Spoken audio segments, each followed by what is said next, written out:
Welcome to today's episode. My name is Ibeju-lekki. I'm a real estate consultant. I help people make safe and profitable real estate investments here in Nigeria. Today we'll be looking at the set of complete property documents you should get from anybody or group of people that you are buying your property from.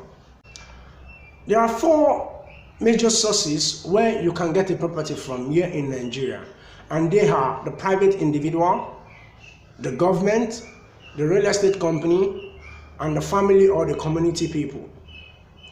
Today, we'll be looking at the set of documents you must get or a private individual must present to you before you move ahead with the transaction. 1. The deed of assignment.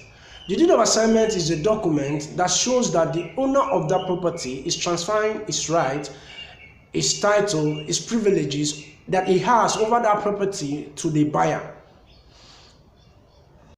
Now, if the person selling this property to you bought the property from another person or from an organization, there must be a document that shows that the previous seller actually transferred his right or its right to the seller, that is to the current seller.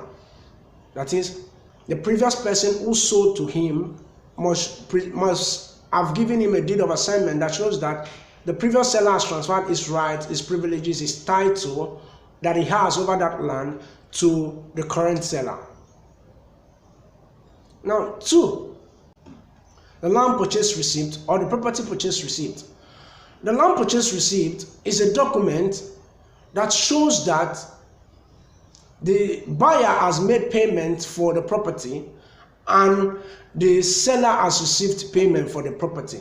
Now, if he bought it from somebody else, then there must be a receipt the seller issued him for making payment for that property. Number 3, approved building plan. If you are buying a land that has a structure on it, or if you are buying a house, then the seller must present to you an approved building plan from an appropriate government body. Number 4, certificate of occupancy or the governor's consent. Both documents serve the same purpose, but they are issued on different grounds. A certificate of occupancy is issued to an individual who bought the land first and registered the land. That is, he is the very first person to buy that land.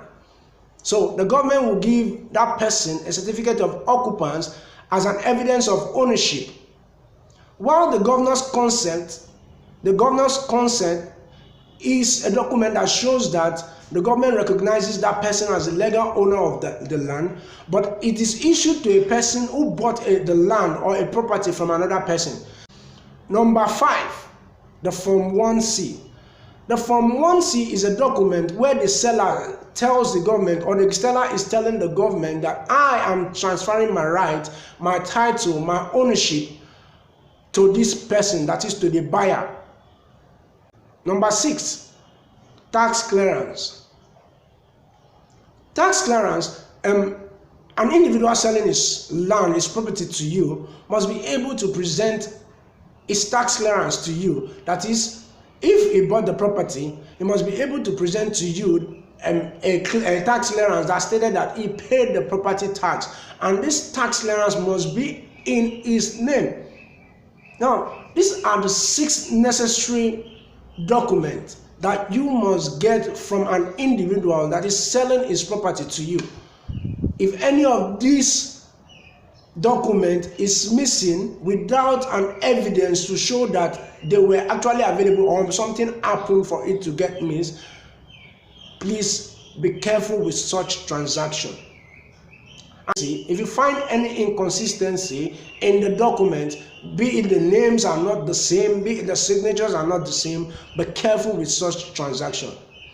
Thank you for watching today's episode. My name still remains Ibeju-lekki. Kindly subscribe to my channel by tapping the subscription button and tap on the notification bell so as to get notified whenever I post new videos.